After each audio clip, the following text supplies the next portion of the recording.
The following is a presentation of iRacing on PTR TV. We'd like to thank all of our channel partners for their support. Please like and subscribe to the channel, and we hope you enjoy today's broadcast.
Nestled up in the hills of Wisconsin, America's national park of speed here, where you can rhyme the word mansion with Wisconsin, where it was opened in 1955, a 4-mile, 640-acre facility that is considered one of the fastest road courses in the U.S. and absolutely is known for great places like the Carousel, the Kink, Canada Corner, Hurry Downs. This is a fun track, right? Listen, guys, give me a break. I haven't done this in about a month, and in that time, I went to Daytona, died of the flu, and got really sick. Corey covered for me, and listen, I'm just trying to remember how to do this from the beginning.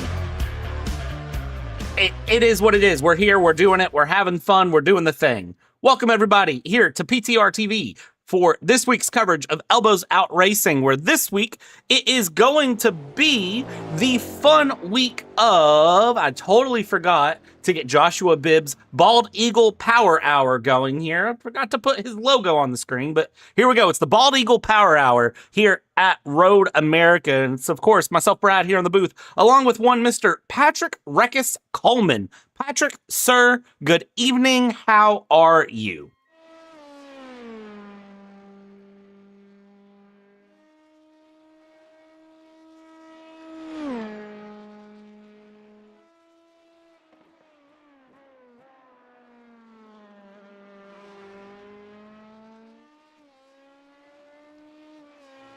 Known as Road America. We were talking a bit before the broadcast here, Brad, and we were talking about how this race could be won or lost purely due to traffic. It's not the widest track known to man, but there are some really good overtaking spots here. However, we do have 4 classes to compete with, 3 different car types, and you can make moves between turn 3 and down into turn 5, down the Moraine Sweep, and then from the Kink down to Canada Corner, and your start-finish straight. But other than that, overtakes may be a bit tricky here on this one. Listen, let me tell you, I don't know the final official number. I haven't done the math on how many drivers are here. But I'll tell you right now, there's a lot of them. There's 27 GT3 or GTDs, and there's a lot of other cars here. So, with that being said, we're going to go ahead and get this grid scrolling its way through and going, because we're going to have a lot of cars to go through here. That says round 4. I'm pretty sure this is round 5. And Cody Peridotto is up front with Jake Glasser in second place here. Nerney finds P3 with Aiden Garcia in 4th. 5th, 6th, Dwight Hibbs, Max Poe with a full pace lap here. I don't have to feel as rushed. Let's go to LMP2s and let them go through. Broden Gray, new face to the league, and put down a half second up on Nathaniel Fryman, another driver that I don't remember seeing before. Maybe I'm wrong on that. And then here we go. It is going to be from there, Kylan Bruce, Emily Milkey. It is going to be Liam Branco, Dylan Ackley, and Brian Medderly, Maxwell Woodmansey. That is all the LMP2s. Now, as we let the GTD Pros scroll through, Patrick, I got to ask you, couple weeks I was out, there were a lot of good races, a lot of good things going on. And of course, we had an off week last week. What did you do with your off week last week? I'm pretty sure I went into work. So I was actually working during when the last race would have been scheduled if it weren't for the off week. So I didn't really do a whole lot different. Just counted out days until we were back here and ready to take on Road America. See, what I did was say that I was going to do a lot of behind the scenes admin things and then proceed to not do those behind the scene admin things like I said I was going to, because that is the fun of being the behind the scenes boss. And then I got slapped in the face this morning and said, oh, we have a broadcast tonight. And I have not done the behind the scenes admin things that I was supposed to do. And then found my way here where we are now in the middle of a broadcast. And again, I still haven't done those behind the scene admin things. And I will be doing those after the broadcast now. So that will be fun. One of those includes a lot of updates to the PTR TV website. So if you haven't checked out primetimeracingtv.com, make sure you go check that out, because we're making some updates. We're adding some fun things in there, and I think you will like what you see if you go look at it. And yes, there was an LMP2 in that GTD grid there, but they are not in session. Unfortunately, it still shows them because they registered in a spot. And I believe we have, if I can do math, 27 plus 12 plus 8 plus 7, or 27 plus 12 plus 8 plus 8. What is that? Someone real quick off the top of your head, because that's our car count. I believe that answer is 55 cars across all four categories. You take out the one car that's not running, that's 54 out of 60 drivers entered into this race. So, prediction time. Put your predictions in as we go through this pace lap. Who do you think is going to get the win in each category? Patrick, call it right now in the LMP2 category. Who gets it? Ooh, throw me a curveball starting straight into LMP2. That is going to be a very tricky one. We know Dylan Ackley is a very quick driver, but I'm really curious to see, because Broden Gray and Nathaniel Fryman are two kind of unknowns. So I'm honestly not too sure. But if I'm going to throw in an interesting prediction, I'm actually going to say Colin Bruce in number 54. Okay, Colin Bruce in the number 54. I like it. I am going to go ahead and predict the GTD AM category, or the GTD category as we call them, because we're going by IMSA here. In the GTD category, my prediction for the night is going to be Nathan Hemperly. I'm going to give Hemperly a little bit of love here. I think Hemperly can have a good run here in his way through in the AM category, or in the GTD category. I got to get used to saying that again. Been off too long. In the pro category, I mean, Chris Stewart, I feel like it's hard to bet against him, but William Westbrook and Will Weaver, I think, are going to be good. And then I'm going to let you tell me who's going to win in GTP. Go. I feel like this one is probably going to be the easiest of the bunch. It's probably, unless something catastrophic happens, it's got to be Cody Perodotto. He has been rapid. He is essentially, like, seeing him in your rearview mirrors is like being a Formula One driver and seeing 2023 Max Verstappen in your rearview mirrors. It is a scary thing. I don't think Jake and Perodotto, I mean, he is definitely going to be the one to be here tonight. Jake Glazer running the Starfield scheme there. Starfield, a good game. Gets a lot of hate for no reason, but here we are. With that being said, and Jake Glazer, stop commenting in YouTube while you're driving. Come on now. Let's not do that. I don't want to be the reason a driver wrecks here. But hey, you know what? Crazier things have happened. As we go underneath the sausage bridge here, let's talk about the weather. 65 degrees Fahrenheit, partly cloudy, 8-mile-an-hour wind, 45% humidity. It's a beautiful day in Wisconsin, and you couldn't ask for more unless you get a mansion in the hills of Wisconsin, of which, well, you could have some fun there. So, with that being said, the cars are coming around here down the back area and up. The GTDs are getting their gap built here, and you'll notice the LMP2s are starting right on the back of the GTPs, and I am a big fan of that change personally. I may or may not have said that needed to happen. And also, hi Cody, nice of you to give the banner there on top. Those was guys chuckling. I wasn't expecting that, but it is a pleasant as we get ready as the cars continue on through their pace lap. But yeah, with the LMP2s starting so close with the existing concept, we'll see how it works. I think it'll work out pretty nicely because it gives the GTDs, both categories, GTD Pro and GTD Regular, it gives them more opportunities and more space to really kind of operate without pretty much already being right at the gearbox of the LMP2. So I think it's going to be a good change, especially because you do have a pretty solid run here from turn 14 all the way to turn 1, although your start finish line is kind of right in the middle of it, but it should at least give the GTD cars a bit more space to operate.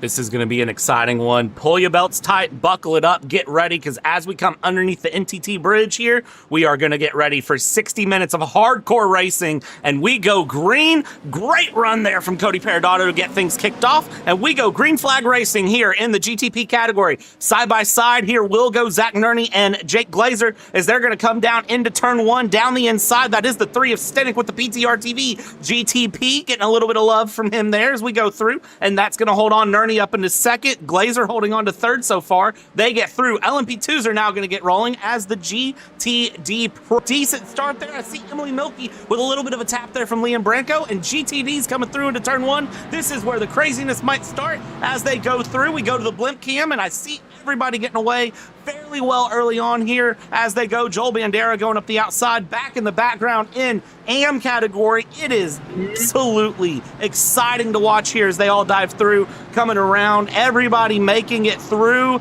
turn 1, and the Foon. That is unfortunate there for the number 54 LMP2 of Kylan Brew. So I did see a little bit of either smoke or dirt there, but he is in a quicker car, so he should be able to get through. And I think somebody is spun around. That's an Aston Martin. I believe that might be Joel Bandera who is spun around there. And it is indeed. And now he's coming right back in front of some of the GTD drivers as he is now sitting in P12 at the back of the GTD Pro class, and pretty much in P52 overall, right at the very tail end. And Aaron Clayball is starting to fall down through, and there's a spin. Oh, that right is Cardona. in the worst possible spot. Oh, you do not want to get stuck right there. And oh, a bumper just flew off of that Porsche. So a little bit of drama here on your return race, Brad. And that is Christian Cardona going around. Hugo Alexander Ortiz is now out as well. Michael Bowman is out. Zach Mosley has a meatball flag here. Doug Greer and Patrick Rich are going side by side here. The Army versus the M&M. How is that going to go? Is Steve Groniga there to the inside in the Porsche? Let's see where this one plays through. In the GTD category, things have been wild. Callan Tobin now off as well. And Callan Tobin will rejoin. He's going to lose control. Does he get it back together? That he does, and thankfully doesn't end up with anything else there as he goes through. And now we just take a look. Let's see what happens. We'll gather up some replays here in a moment. Up in the LMP2 category, Dylan Ackley, Liam Branco, they're trying to battle. Up front, no surprise to anyone here, Cody Peridotto, 2.5 seconds to the good. I feel that was really the easiest of the categories to really predict here, just because we've seen Cody Peridotto's pace time and time again. We have seen that man basically do last to first challenges here on Elbows Out Racing before, but now we have a very good battle here between a driver who has also been making a lot of good strides here in this LMP2 category, Dylan Ackley. And now we got Emily Milky chasing down one of the newcomers, and Nathaniel Fryman. This is for P2, about half a second away from the number 38 car just up the road ahead. And that very, almost like oil spill themed LMP2 from Emily is a very, very pretty car, and we're seeing some very pretty racing here from these two. Good amount of curb usage there, and I mean, we got to remember, trying to keep the car on the track, it's a very narrow track. Trying to keep your cars on the track is going to be one key to success here tonight. This is a track that can reach out and catch you off guard very quickly if you're not careful as we go through. Let's dial up a couple of replays here of some of these lap 1 incidents as things have settled down now into the next couple of laps. And we're going to start all the way back with Kylan Bruce, because that is really the first big incident that I saw. So if we go back here, in the run. If I can get things to queue up quick enough. So here we go. This is the start with Matthew Monroe, actually. Looks like getting caught up a little bit early on the run as he went through. I don't see anything happening, but it looks like he had a bit of a bump there. This was the start back in the back of the GTD category. You can see everyone jockeying for position. There was a little bit of a smooch to the car to the front. Travis Bell here a bit further up had a moment. Austin Diltz also having a moment there, smacking the car ahead. Christopher Ondero with a bit of a moment, but really the first moment was Kylan Bruce here in the LMP2 category coming around and just losing it on his own on cold tires. Let's see here, was able to spin through and rejoin, not too much of an issue, gets back in on track, staying out of the way as much as possible. Joel Bandera having a moment there, getting help from the 923 to go around and find the gravel there outside of turn 5. Aaron Clayball, this is again losing it on your own in the Porsche. That is the 95 going around, and I guess when you're a Penn State fan, sometimes that's going to happen here. Christian Cardona, then we saw his moment there in the 66. Was he helped? No, that was a loss on his own into the middle of the track, and that brought one big hit here coming up from the 37 who got wedged there in the middle. So there was nothing he could do. Zach Mosley was the victim there. He took a hit from the back from the 366. He was trying to find a way through, and unfortunately for that Acura, that car did not have enough room. Zach Mosley, the car involved as well in the mix. Corey Carpenter had a moment here. Start a lap 2. That's a brave dive down the inside from the McLaren. Takes out the 83 Porsche. And then Matthew Marin here with a moment as well, catching him off guard. He spins, and it looks like kind of okay. Joel Bandera has had a moment towed to the pits. What's happened to Bandera? It looks like a big slide into 5, and unfortunately, I think he just called it a night there. So with that being said, we go back in to live pictures here, and we catch up with our race leader, Cody Perodato. 5 seconds already in the lead. We're not even 10 minutes into this race. That is an insane number, as we have Aiden Garcia now going ahead and fighting Eric Weiland here for P5, trying to break into the overall top 5 here tonight, as Aiden Garcia is going to try to maximize the pace of that PTR TV Porsche, trying to go ahead and close in the gap to the back of the Caddy Wagon just up the road ahead. And now we ride on board now. We'll see if he can catch up here. I mean, it's still pretty early on in the race, less than 10 minutes in, but you got to keep that momentum rolling. You got to make the most out of every situation that you find yourself in. And right now, he's making the most of the slipstream here as he is going ahead and just try to follow pretty tightly. He's actually, I think, gained a little bit onto Eric there as well. The number 799 Porsche really making good strides here in the opening minutes of the race. Now we're on the start-finish line here. This is his best shot so far. He's going to stay tucked in behind, get the slipstream fired up, and he's going to just kind of wait. He doesn't have the space to make a move just yet. He's just still a little too far away, and he'll have to give it a go a bit later on. Jumping down now to the GTD Pros, Chris Stewart going to go ahead. He finds himself in a very tense three-way battle. Mike Sermon behind, Will Weaver in front.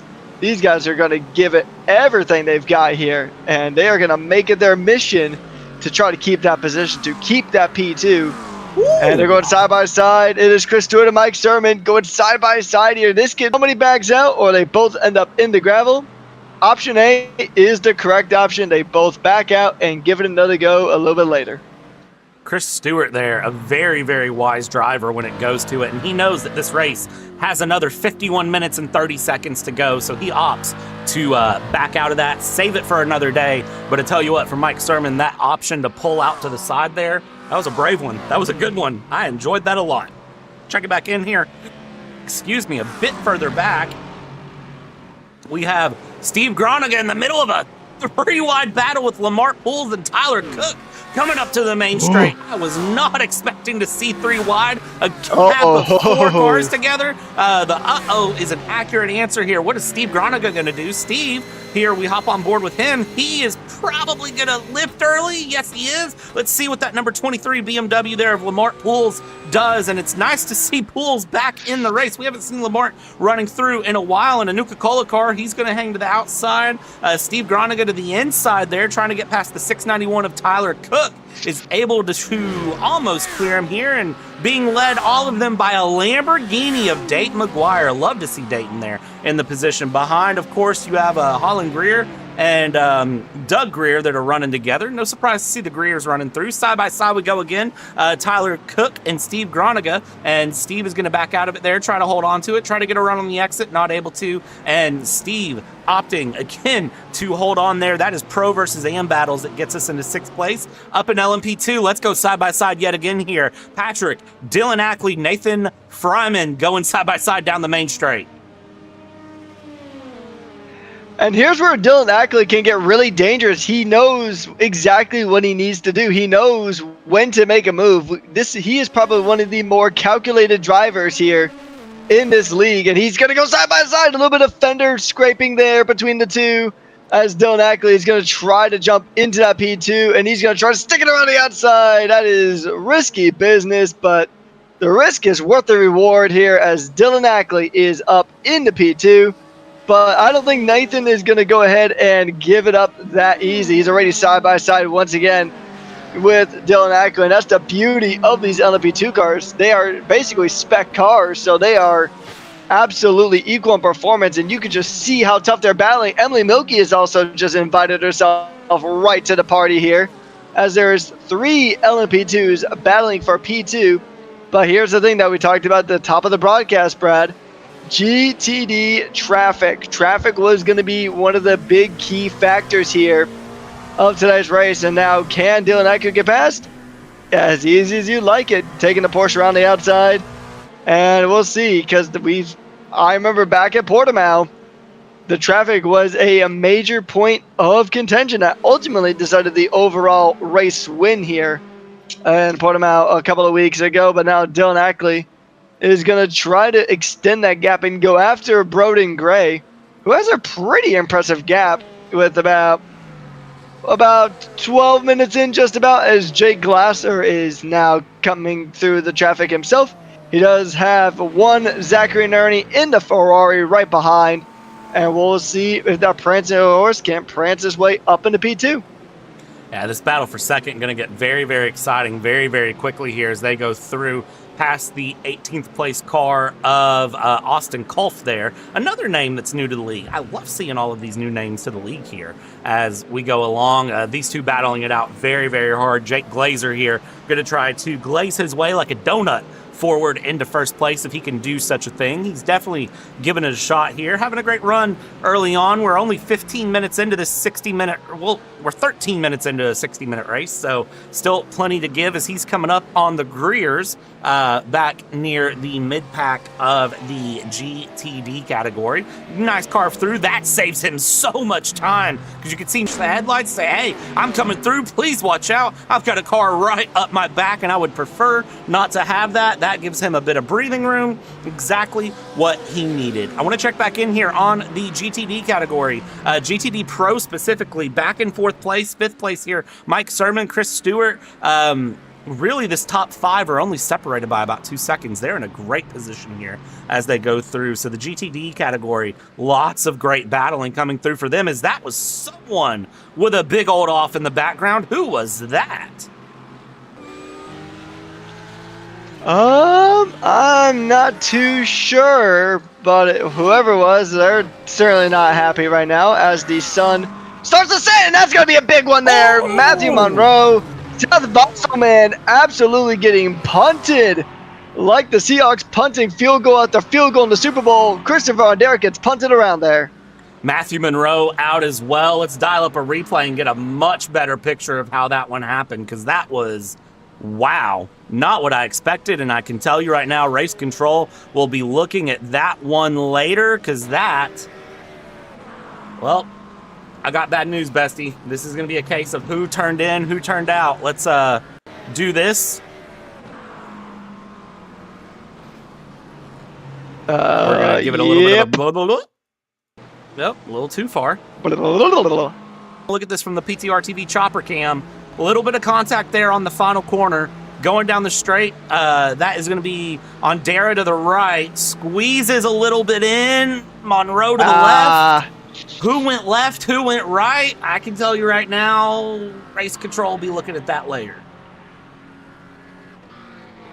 I think at least from that angle, it looked like the Porsche kind of turned in a bit. So I don't think that was particularly Matthew Monroe's fault there, but we will. I mean, that's going to be obviously up to the stewards. They'll get a lot of different camera angles. They can get POVs. They can get a lot of stuff, a lot more information than we have on our hands immediately. So, yeah, but I can agree. That was going to go to the stewards as Corey is going to go ahead and try to go ahead and fight things out here.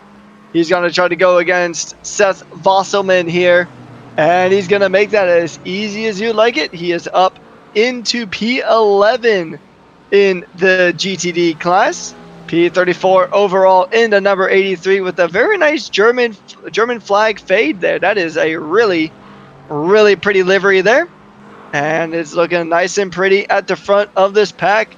And we have quite a few battles here, but just behind these guys is Kylan Bruce, who is actually trying to fight for overall position here. He's going to go ahead and fire past these GTDs like no tomorrow, trying to reclaim some positions. And a crazy thing here, Brad, is that we have started with 53 cars here. We're down to just 45 here, and we are barely 15. A lot of cars in this race so far, which is unfortunate to see. It's not ideal, but it is one of those things that can sometimes happen, and you see here as it goes. But as we watch back in the GTD category and continue to watch these battles develop, I mean, this is the exciting part here. And I do want to check back in up front of the GTD Pro here. P3 now, Chris Stewart. Chris Stewart has worked his way past Mike Sermon, needs to close the gap to William Westbrook. 1.7 seconds the gap as they go along here. McLaren just trying to run his way through. That's the Semi-Cube McLaren, right? Yeah, it is. Magic Semi-Cube 112 going through. He's trying to just hold on there against Chris Stewart in the Merc, the AM 515, as he tries to find his way through. And really, he's doing more defending right now from Sermon than he is anything, because as they go through, well, here's Eric Wineland working his way past, and behind Eric Wineland is Jake Glazer, and then Tyler Stenick, because that battle is just going to get absolutely crazy here. Let's watch Stenick as he goes down here, down the main stretch as they come along. Swerve to the right, swerve to the left, look through. Stenick, of course, in the PTR TV car. Can he make this stick to the outside of Glazer? He cannot, but he's certainly going to try to push it there. The Fair Enough Racing driver trying to get past the Bethesda driver. Let's see if he can make it stick.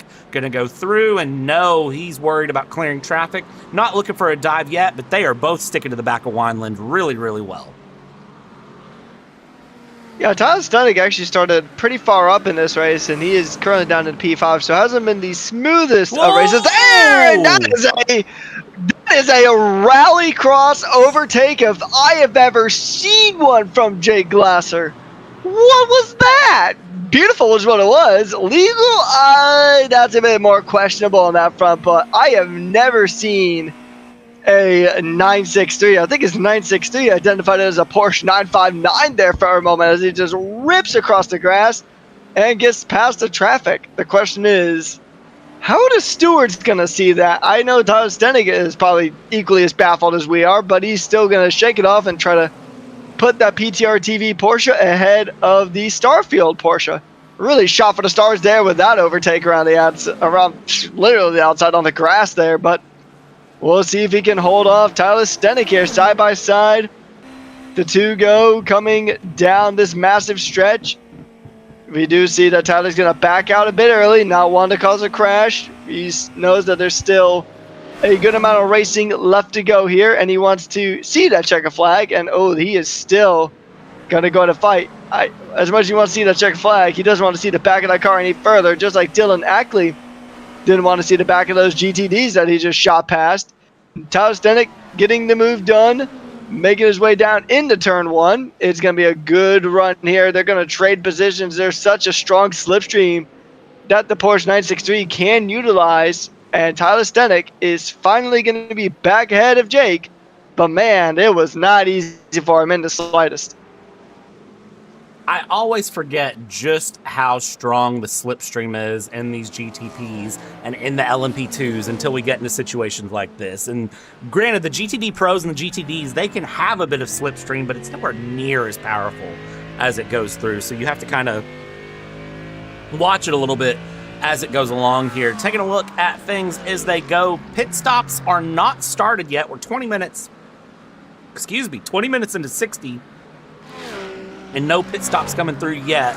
I'm not surprised by this here as we look at Lamarck Pools going through back behind Matthew Marin.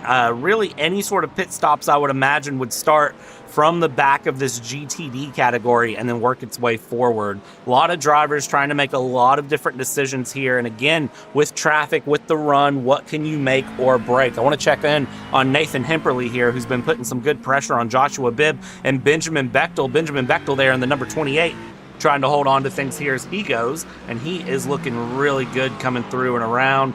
He might have the wrong league logos on there, but it's fine for one Mr. Bechtel. We won't judge him there as he goes through. He's picked up some new sponsors on that car too during the off week, so a big shout out to him and all of his new sponsors as he goes. It's always good to see drivers with more sponsors. It's always really fun to see. You love to see it. I mean, sponsors are what makes the world go around, especially in motorsports. I mean, sponsors can really make or break a team or even a driver, really. But we'll see how he can go ahead and please those new sponsors. I mean, this is definitely a good performance from here.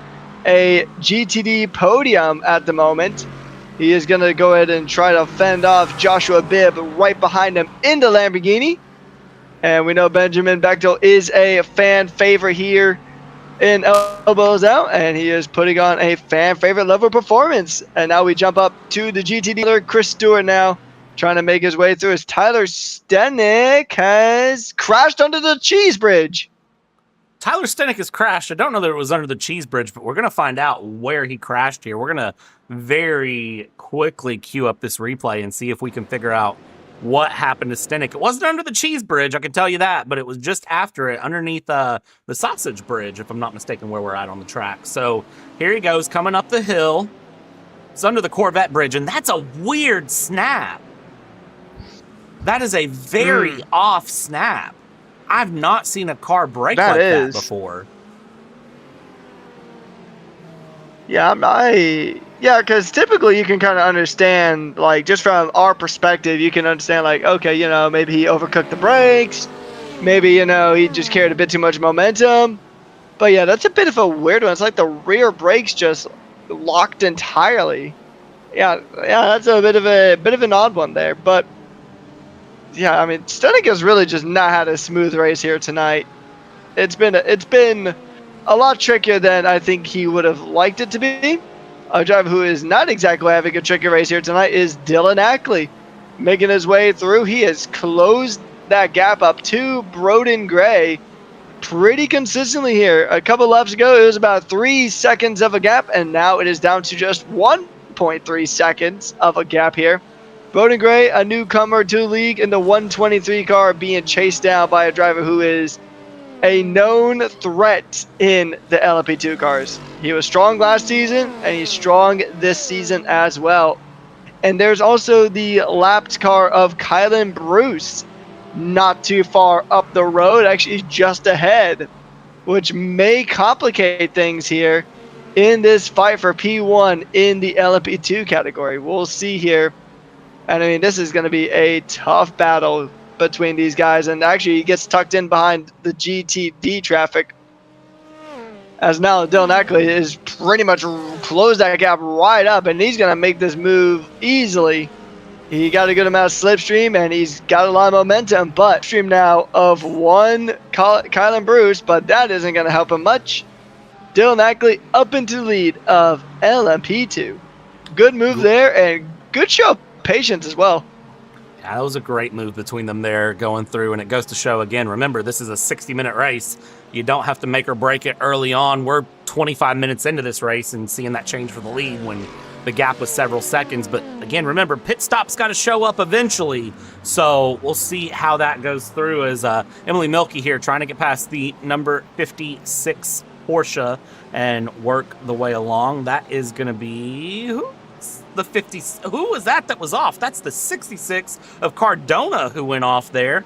Not ideal. I was trying to find the number 56 on my sheet, and I think I have missed it somewhere. It's Nicholas Paletti. There we go. Sorry, Nicholas. I wanted to make sure I at least got your name right since I kept struggling to figure out which number you were. Second place here in GTD is still in the battle between Bechtel, Hemperly, and Tyler Cook. They are still battling it out here. Second place for GTD. Cook is actually a pro who's just trying to work his way through traffic at this point. Kylan Bruce working the way around here might give opportunity to try to catch up to the Lamborghini of Joshua Bibb. Joshua Bibb, again, tonight's race sponsor here for this race. So a big shout out has to go to Jibbs there for the Bald Eagle Power Hour, as we are calling it here tonight. Much love and very much appreciated for everything that Joshua Bibb can do and all of the drivers who have sponsored races to make this possible. And you know what? You're going to mess with the bull's going to make a pit stop. A very good time there to make the pit stop. A good undercut.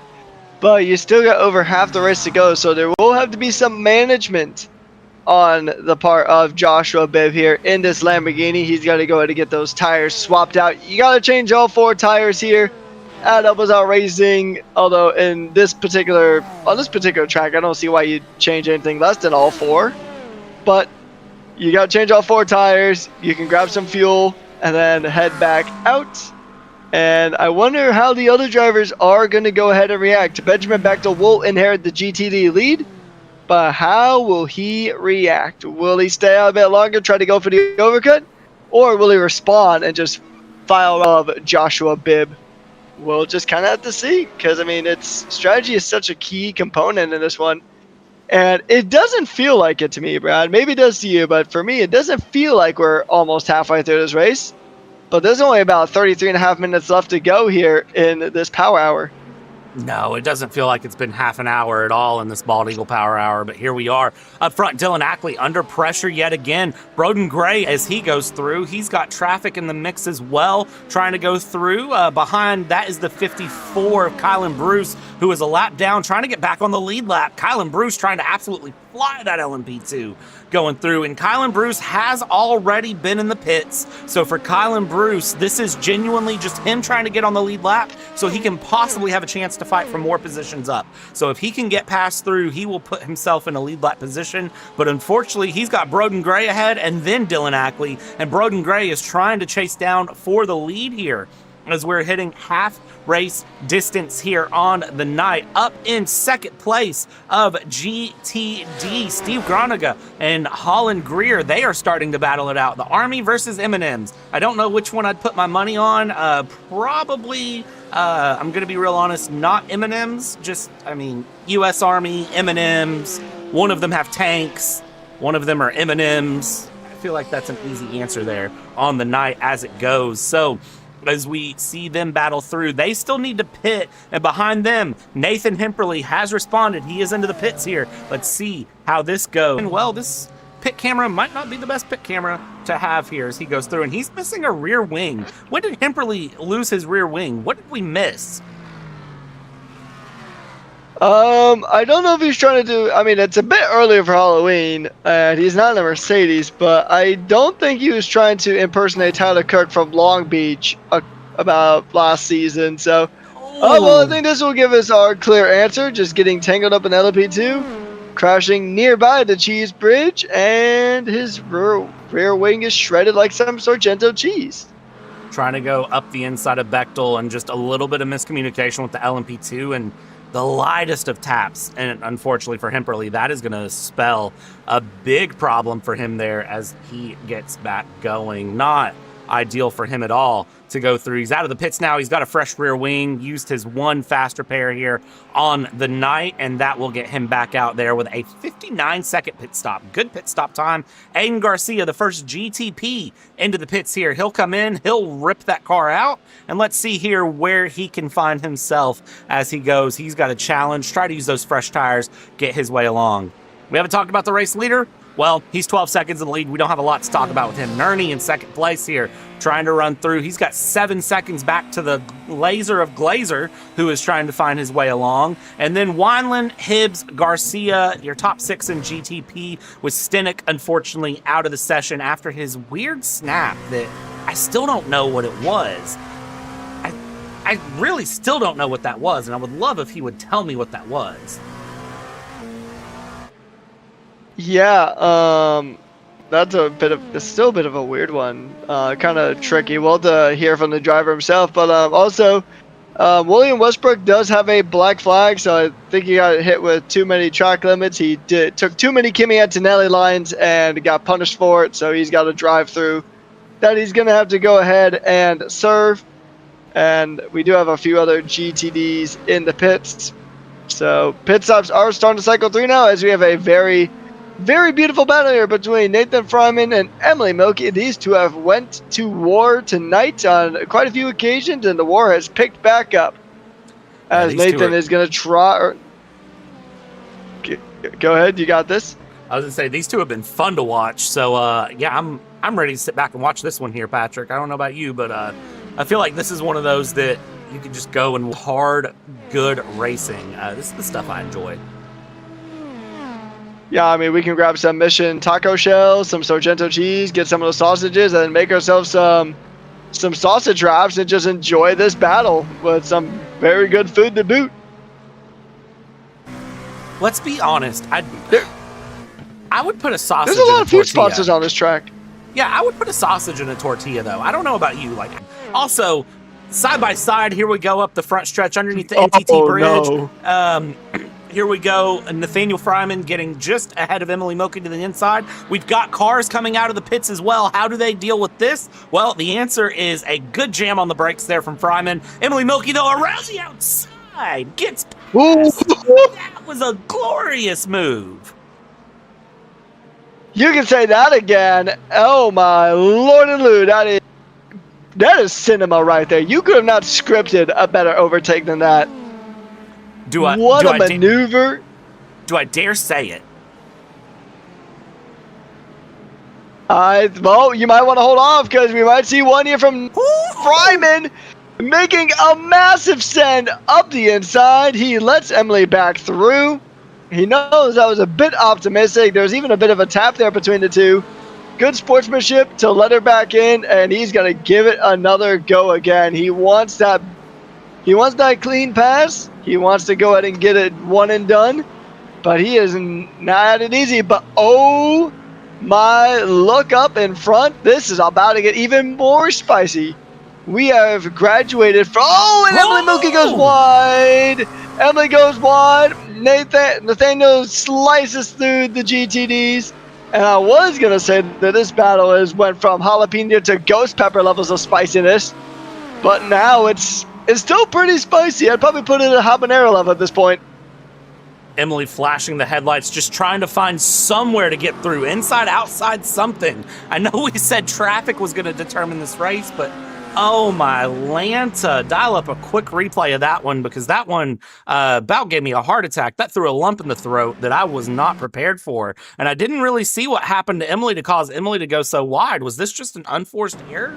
Let's take a look here. So we went back a little bit. This is going to be the replay. Emily's coming through, and it looked no help. Emily just, with the GTD traffic there, goes wide, loses out, rejoins, is behind Kylan Bruce now. And then as they come down through the straight, I mean, is just trying to find something. But, I mean, what do you do when you have GTD and GTD Pro left, right, center? You've got Kylan Bruce in the mix as well, who's a lap down in class, but you still need to work your way past. I mean, for Emily, that was just, there was nothing that could be done there. Yeah, I mean, it was just kind of an unfortunate situation. I mean, surprisingly, we have gone 30 minutes plus without saying it. And I think that was exactly what happened there. Just kind of got caught up in the traffic, a little bit of the dirty air, or aero wash as Corey calls it, and just kind of lost it there. Just went a bit wide, did a little bit of rallycross, inspired by one of the GTP Porsches doing that. I forget which one it was already. Can't believe I forgot something so awesome and epic. But I mean, the rallycross lines work for very few people. I think it was Stenik who did it, if I'm not mistaken. So, but either way, regardless, Cody Peridotto, he's warming up the tires nice and gently, getting his Porsche 963 ready to party for a while. So we'll see him get ready and go out. 26 seconds is the gap to Jake Glazer. Glazer's going to have to respond to this here. And absolute chaos going on in the pits now. We've got multiple GTDs, GTD Pros in. LMP2s are now starting their pit cycle with Dylan Ackley coming in here from second place. Maxwell Woodmansee has been in, Liam Branco, Kylan Bruce. We'll pull it up here on the side. All of the drivers who have done a pit stop. So if you see a 1 beside their name, they've done a pit stop. If you see 2, they've probably had a bad night. As they are all going in and along here, getting their way going. Patrick Rich, unfortunately, has picked up a black flag. He is currently 16th in the GTD category, and unfortunately, I think he's going to drop a bit further back here as we pick up on Benjamin Bechtel. Again, P13 in class here with Michael Bowman side by side, the 199 trying to go up the inside here. Can he make it stick? And the Mayhem Porsche, he does just that. Great move, and now Matthew Marin wants to follow along as well. I mean, he is doing exactly what he can here. That car that honestly, from a distance, looks like Spider-Man. So Spider-Man does what he can, does whatever Spider can. Apparently, whatever a Porsche can too, because he made that look easy. Oh, now Matthew Marin trying to go around the outside, runs a bit wide, puts a wheel into the grass, touching grass and surviving. And there's the flashing lights of that Starfield Porsche 963, trying to make his way on through. And oh, there's a McLaren just parked in the grass there, lights out, and that is his night done and dusted. And that was Kyle O'Grady, and then there's Nicholas Paletti running off. What has happened is he's leaving just marbles everywhere. That is not ideal for anyone coming through. Very clearly something wild just happened. I'm not sure what in the mix here as we go back to the battle here with Benjamin Bechtel. Oh, how many commentators' curses can we pull off in a night? I thought Corey was the commentator curse king, and apparently I've picked up on his bad juju. Yeah, I feel like we should have, like, you know, some people have the swear jars. I think we need to get a commentator's curse jar and see how much we can fill that up after the course of a season. Maybe that's something we'll do next season. Could be fun. Oh, but yeah, that was a really unfortunate one. Corey would lose all of his money, so maybe we should do that. Yeah, we don't want to bankrupt anybody within 2 rounds of a season starting, but Joshua Bibb now trying to go ahead and go after Steve Groninga here in P4. They do have an LP2 to let on through, and he gets on through very nicely there. That is Nathaniel Fryman getting on through. And now Groninga is going to go ahead and try to hold off Joshua Bibb here. This is for P4 in the GTD class, as there is also Joshua Bibb, Holland Greer not too far behind in his bright yellow banana BMW as they make their way on through. And we will see how these drivers go to get situated. The M&M's BMW just behind these two, watching these guys go at it here. And it just takes one simple mistake. And I mean, we know that either these tires are either fading or pretty cold at this stage of the race. So we'll see how they manage. The U.S. Army car making good moves, good pace, good lines, good stability. Going a bit back. Holland Greer now pretty much staring right at the back of that V10 powered Lamborghini Huracan. And he's going to go ahead and follow for now. And it looks like Bibb might have put a wheel into the grass.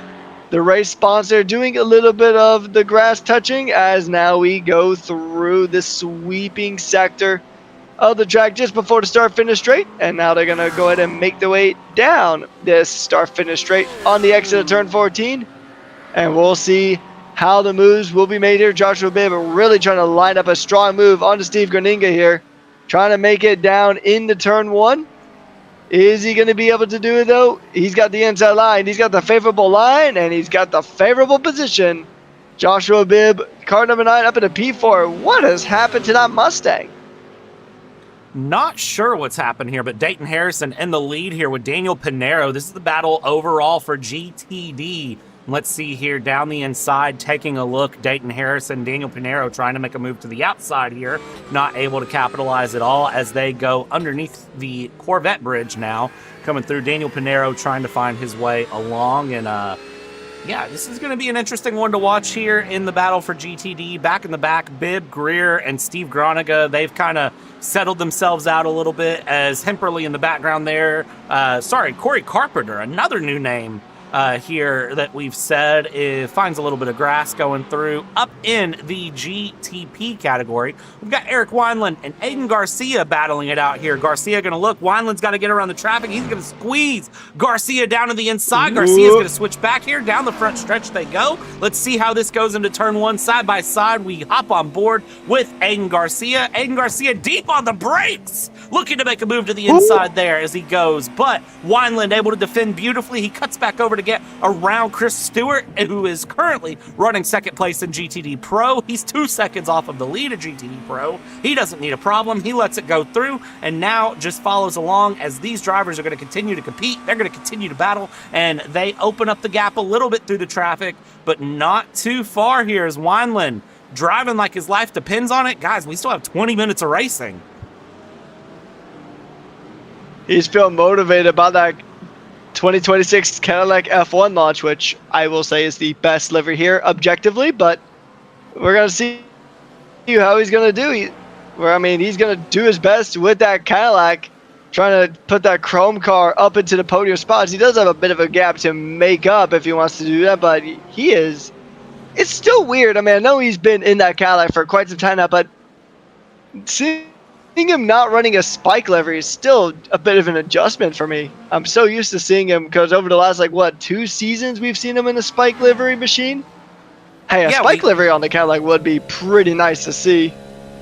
We need him to do that, but of course iRacing is a Porsche partner program, so I feel like if they step to GTP, they would run a Porsche, which the Porsche GTPs are really nice, especially around Daytona. They're fun, so you never know how that would go. But hey, Wineland, if you watch the broadcast back, like I know most drivers do, you really should find yourself a good iRacing paint scheme for your GTP, or we've got a lot of talented paint builders in this league. You could hire somebody to run it. So I'm just saying, if you really wanted to, you could. I'm not saying he will, but he could.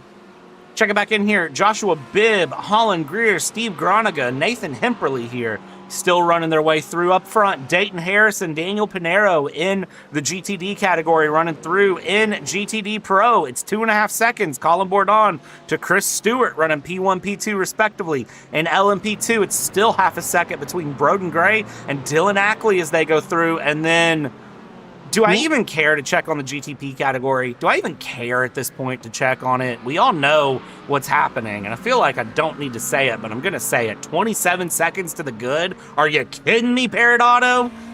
Take an extra pit stop. Take an extra pit stop. Make it spicy to the end, buddy. I don't know how you're so fast, but doggone.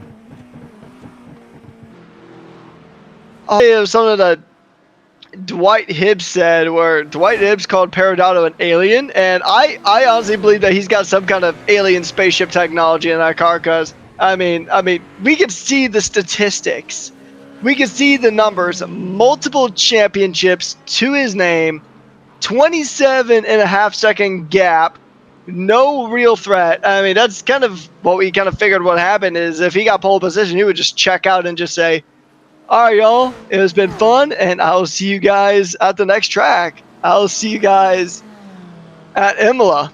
He's probably already booking his flight to Imola while driving. There's no reason. There's no reason for him to be that quick here as we go through. I'm looking at the driver standings right now just because I wanted to pull it up here. And I'll give you a fun fact. Cody Peridotto is actually 3rd place in the GTP standings right now. Don't ask me how, but he is. He's 31 points on it. But then Cody Peridotto goes and pulls out a performance like this. I don't get it. It's absolutely insane.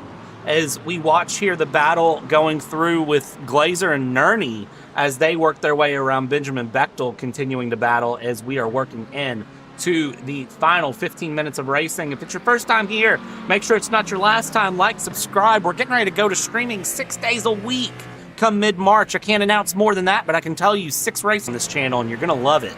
So you should be ready for it. And obviously, we are chasing 2,000 subscribers this year, and we would love just a little bit more help. It's going to become a battle. Watch this. Oh, this is getting spicy here. The M&M's car is going to go ahead and do what he can. He's going to go to try to fight it out, fighting for these positions as he is going to go ahead. He's got Joshua Bibb for company, and Joshua Bibb now getting past Holland Greer at this stage of the race, and he's going to go ahead and make his way down, and he's going to try to hold the position, and hold the position exactly he does. But just behind, you got Nathan Hemperly, who's going to look for an optimistic move here. And he's going to go ahead and jump up. And that's a position gained for Hemperly. Great move there from Hemperly, but now we're going to battle it back here between Hemperly and Greer. Let's see what they can do as they go side by side, heading under the... On the brakes we go. Little bit of a lockup there from Joshua Bibb in front. Inside is Hemperly. Outside is Holland Greer. Holland Greer running a little bit wider, but slightly able to hold on to the position, but it is a light squeeze to the outside there from Nathan Hemperly, and Holland Greer settles it in. Now Steve Garoniga is going to be taking a look here, seeing what he can scrap through in that Army Porsche as he goes through. In the 83 back there, don't count out Corey Carpenter because he would love to get in the mix as well. This has been a great 5-car battle going through, but I do also want to check in up front. Dayton Harrison, Daniel Pinero battle for the lead in GTD with 13 and a half minutes to go. How is this one going to end? I don't have an answer, and I don't know that we're going to find out for about another 12 and a half minutes as we go through. This is going to be a really tight battle here between Pinero and Dayton here. We'll see how this one squares off. It is going to be, and it's such an interesting contrast between these two machines.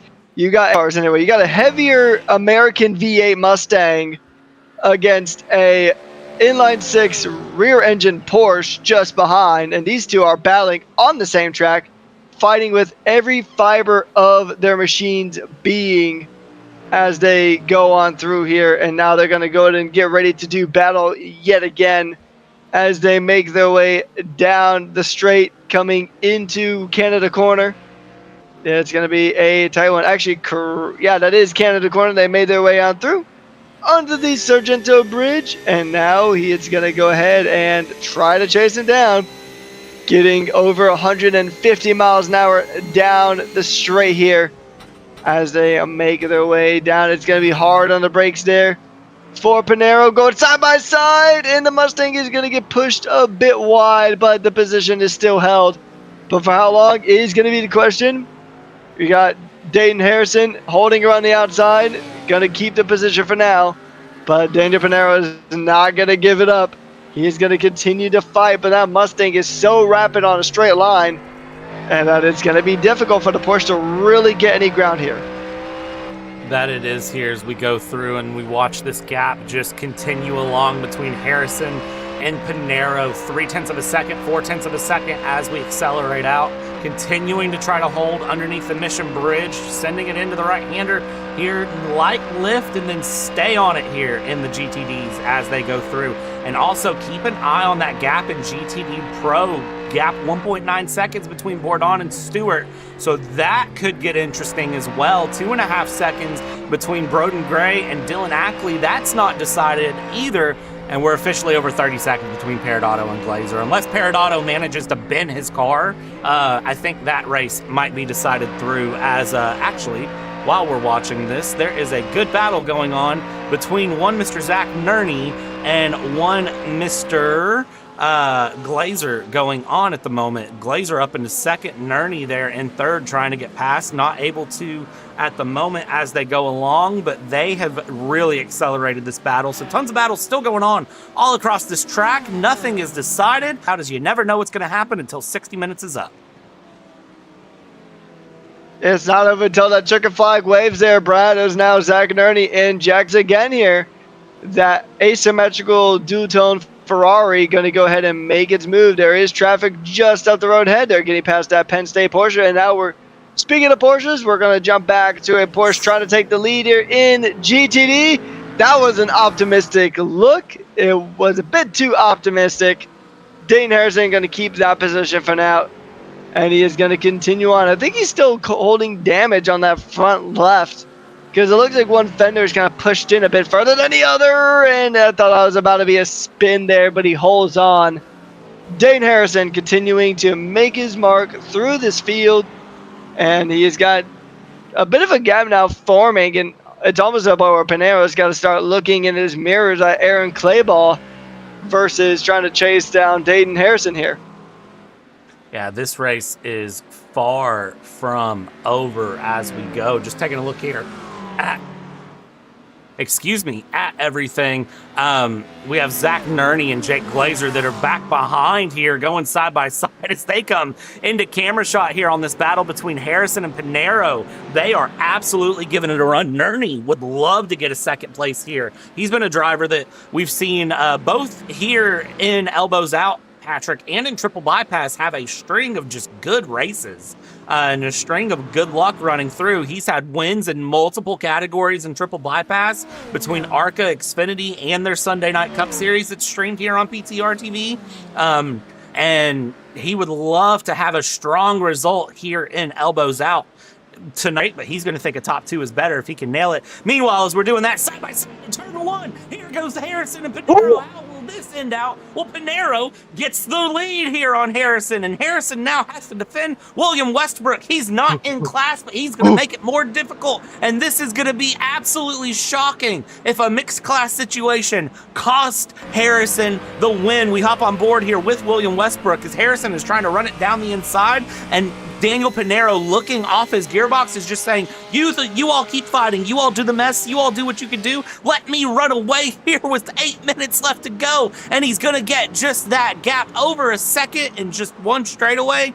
Unfortunately for Dayton Harrison, I think this is going to spell disaster because here comes more GTP traffic coming through. That is Eric Wineland with Aiden Garcia, 0.2 of a second up the backside of that Cadillac GTP. And that is going to spell absolute disaster. Dayton Harrison was fighting so hard. Was the damage a little bit too much? Was it just one bad corner, bad luck, and just a great run there from Pinero? What happened there? But unfortunately for Harrison, second place in this to figure it out and get back up front. Yeah, I still think he's carrying a bit of damage on the Mustang because that fender still looks like it's pretty well pushed in. So I think that might have been a bit of a cause of contention there for Harrison, as now we have Cody Perodato, or no, I think that's actually Zachary Nerney making his way on through in that very bright Porsche. He's going to go ahead and make his way on through, and no, that was actually Perodato making his way through, but Nerney is chasing a Porsche. He is chasing P2, chasing Jack Glazer now, shaking one way, shaking another. He's shaking one way, trying to shake and bake, but the oven was not turned on. That pass is not going to go through. And Jake is going to hold on for now, but he is going to continue to be chased down. And now he's got traffic up the road. The lights are flashing as the sun is starting to set here at this very beautiful track in Wisconsin. Trying to make the move here, but a bit too far back. And now I really think he's just going to try to tuck in and wait for a last lap dash.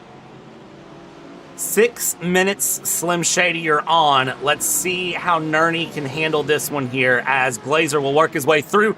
I don't know what the GTD was doing, but he goes completely off track there. I believe that was the number 56 of Paletti, who just absolutely sent it there off. That is unfortunately going to be his moment. Nerney here running P3, Glazer in second, gap 0.4 of a second. Behind them, look at this, Wineland and Garcia going side by side. This is a hard-fought battle and not giving up. A little bit of contact. They come through. The 145 of Ackley is in the mix as well. The LMP2 flashing the headlights saying, hey, can you two figure it out, please, and not slow me down if you're going to get past? You're the faster category. Go on. Get out of here.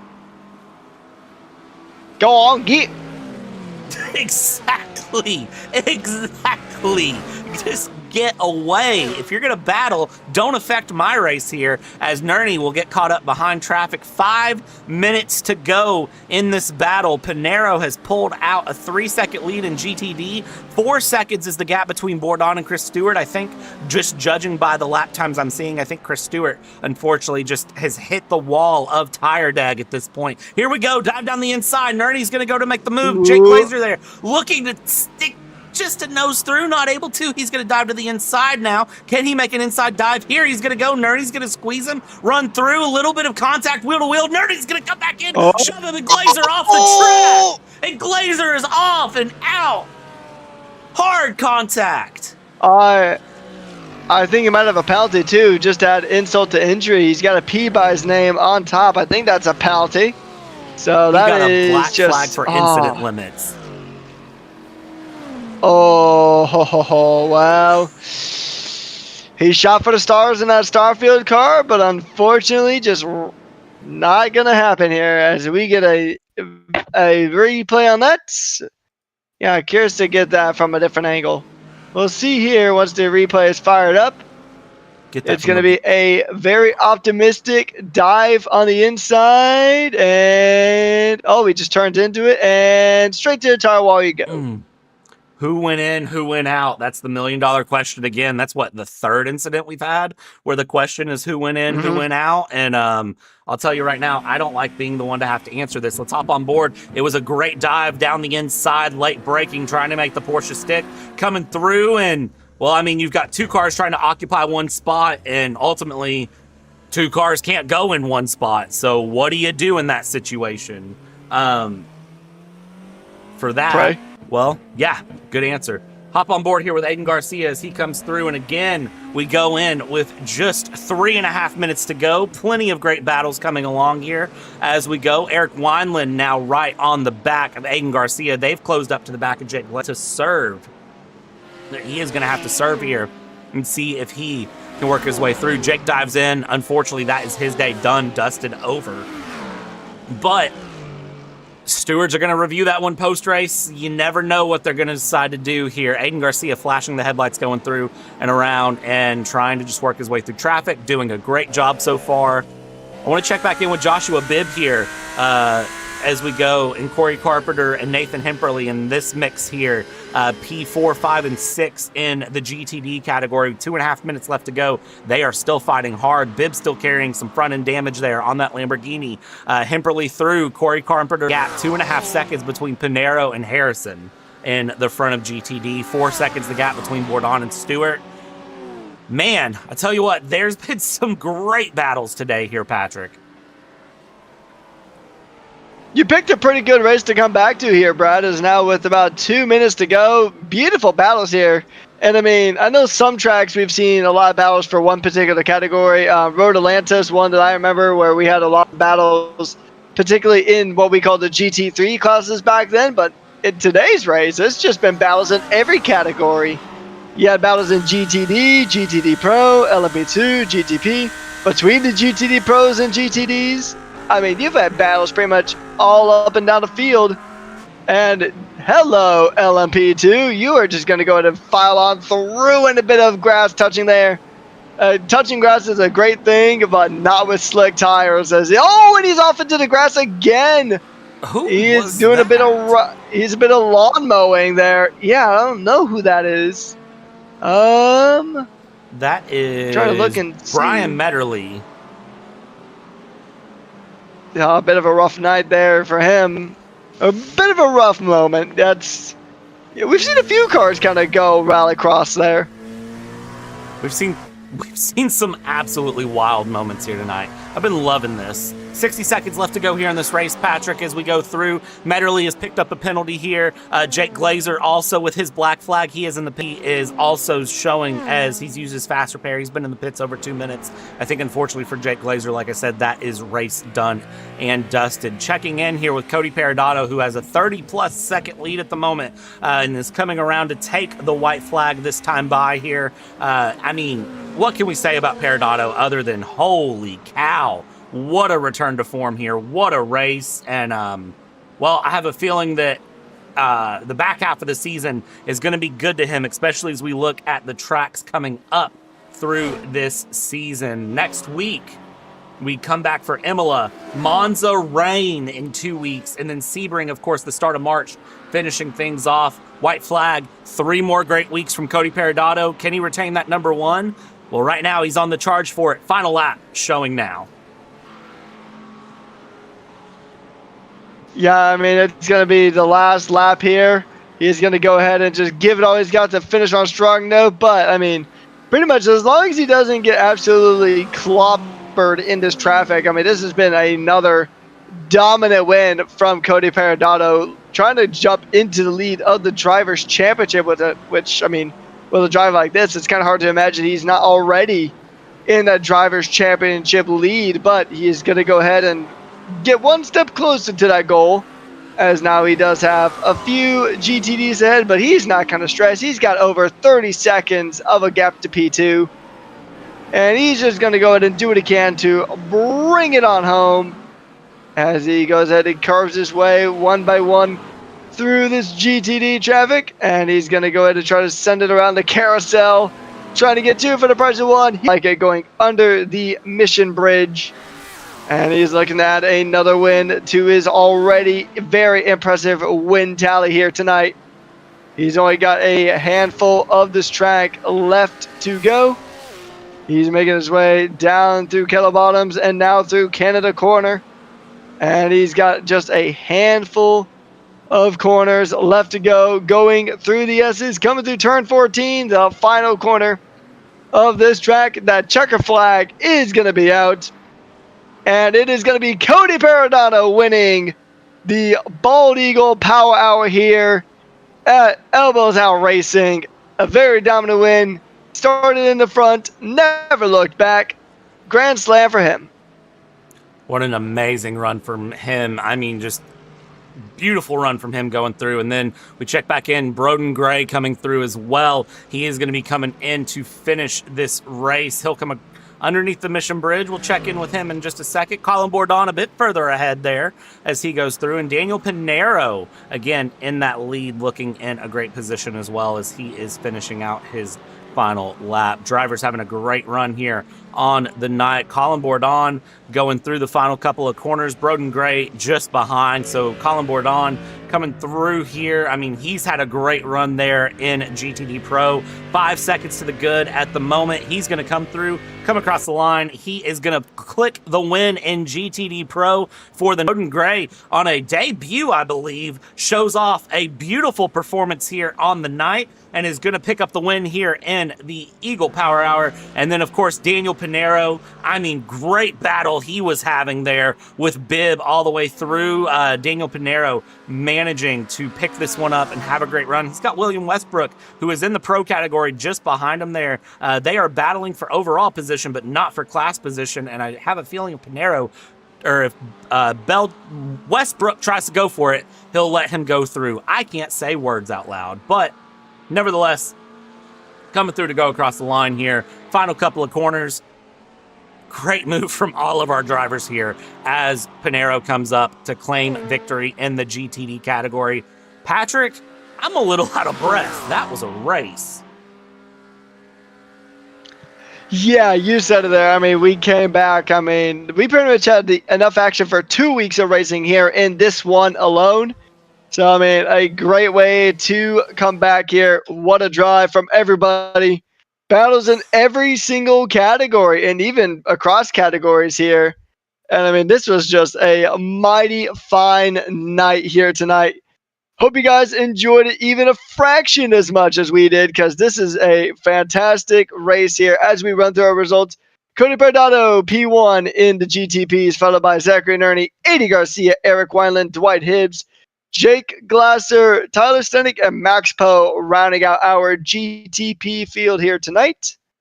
And then we go to the LMP2s, and we got Broden Gray alongside Dylan Ackley, Emily Milkey, Nathaniel Fryman, Maxwell Woodmansey, Brian Menderly, Kyler Bruce, Liam Bronco rounding out the top 8 in LMP2.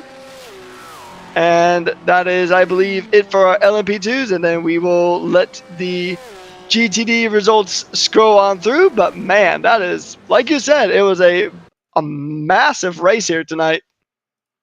That it was here as we go through the 12 GTD pros. Unfortunately, we did have a few DNFs in this category. Every category saw at least one DNF.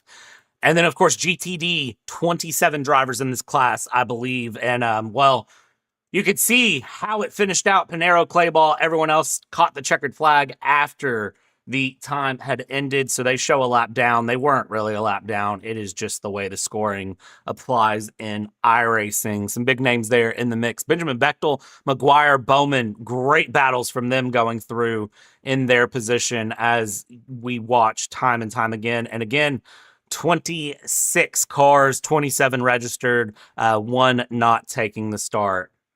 Man, what a race. What do you say we get some interviews done, Patrick? Let's start out with, I'm going to let you talk to one Mr. Cody Perodato, the overall race winner here on the night.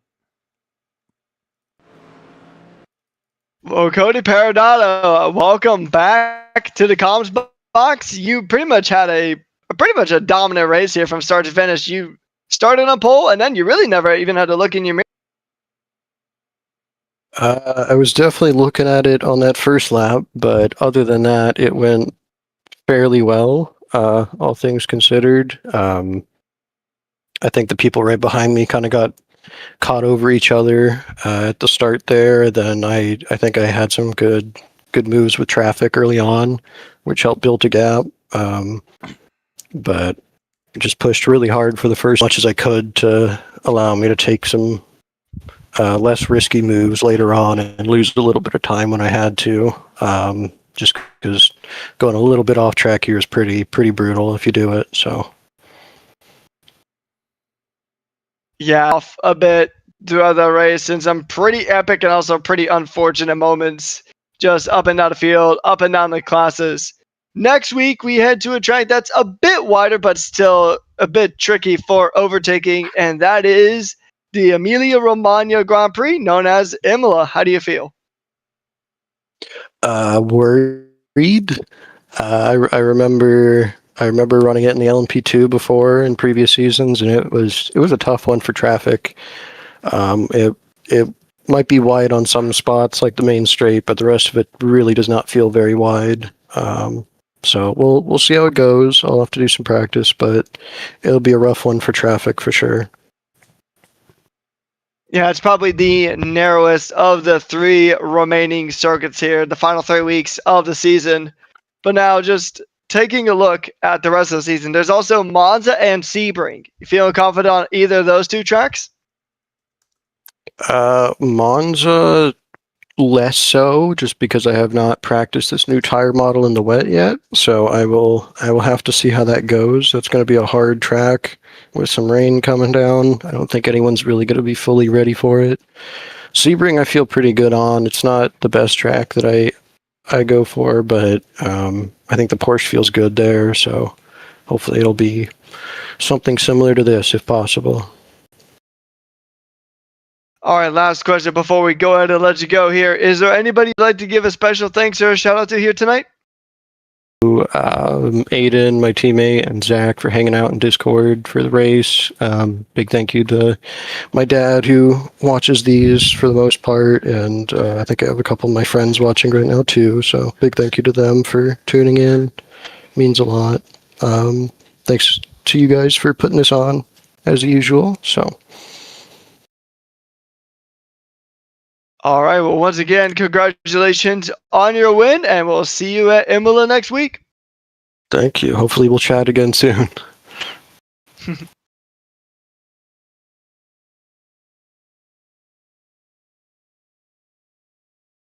I have a feeling we'll chat with him again soon, just knowing how that goes. So with that, GTD, shake and bake, sir. You had a great run in GTD Pro. Your teammate, of course, Chris Stewart behind. 1-2 for the team. How's that feel? Feels amazing. Yeah, gotta love it when we were able to hit them with the shake and bake like that. Super fun race. Love the track. Track loves me. just match made in heaven for that car, the Merc. So yeah, tons of fun. Really enjoyed it. The whales definitely were up there in pace, so that was fun to see. Yeah, really the whole top 5 or 6 were really even on pace. So really excited for the remainder of the season. Yeah, it was fun to watch through. And of course, a teammate battle, P1, P2 is always fun. At one point, Chris was closing, and then the gap opened back up with about less than 10 minutes to go. Do you know what happened with that gap? If Chris kind of lost just a bit of tire there, or did you just open up the wheel a little bit and decide to run a little bit faster? Well, I was trying to get fastest lap. Didn't shake out.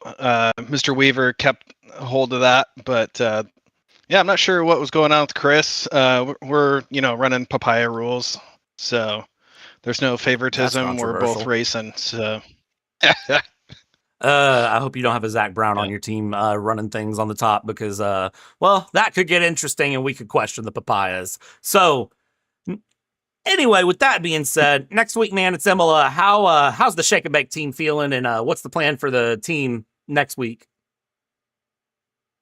Yes, confidence is sky high. We're feeling pretty unstoppable, so there's no reason to think that won't continue into the next race. I think we both enjoy IMSA, and yeah, I think we're well situated for another one too. So that will be the expectation.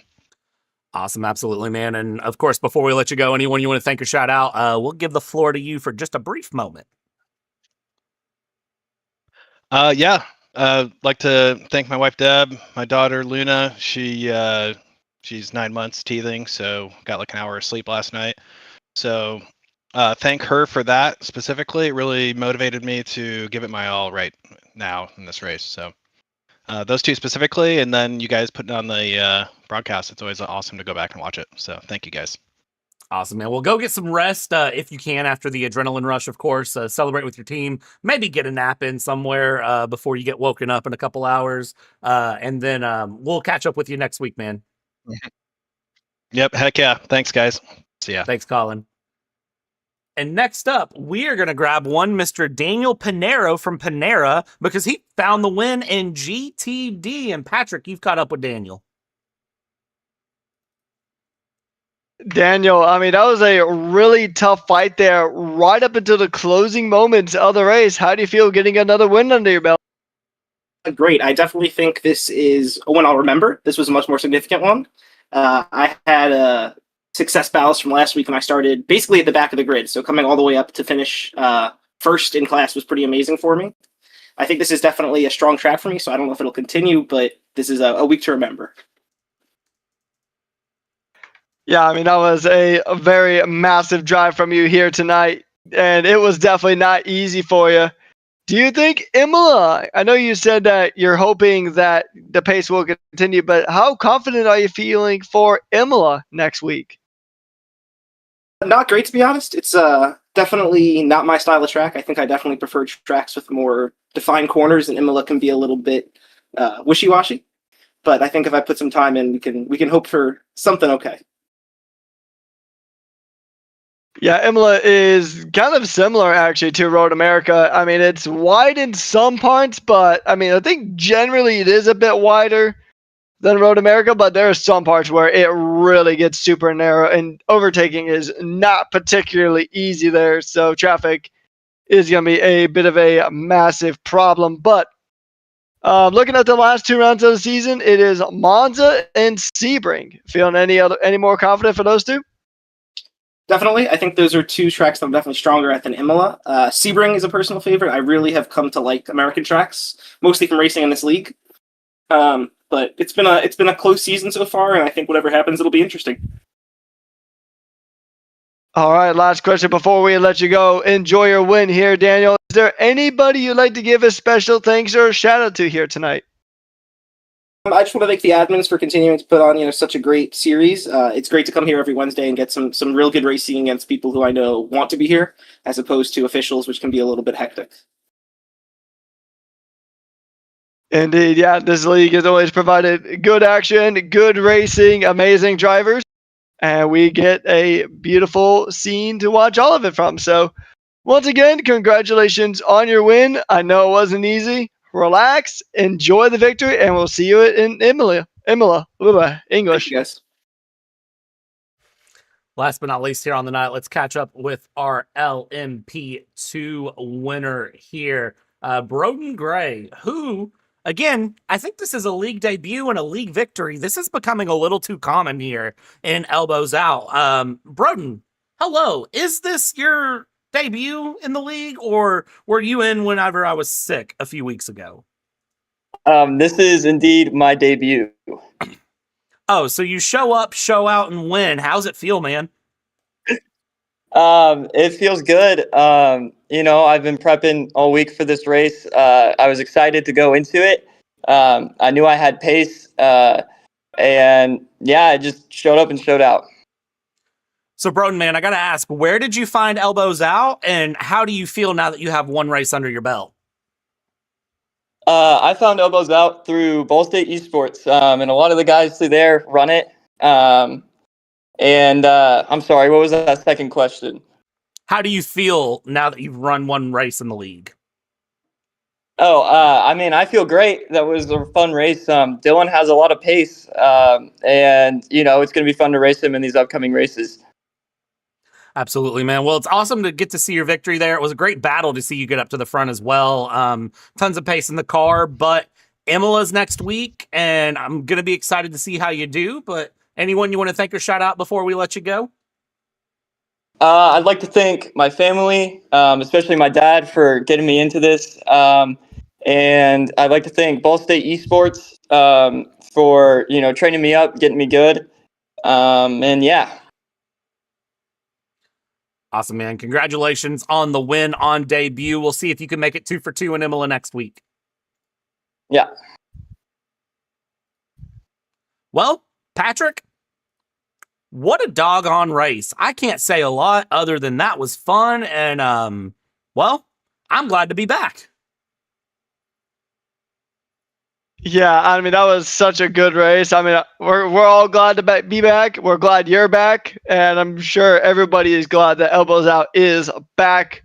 And I mean, they came back with a bang. Good racing, good battling in all the classes on a track that's particularly tough to overtake on. So, gives me a lot of positive vibes heading into Imola, which is going to be yet another track where overtaking is going to be a little bit on the difficult side, but I mean, hey, that's what we come to expect here from Elbows Out Racing. They can make any track extremely entertaining to watch.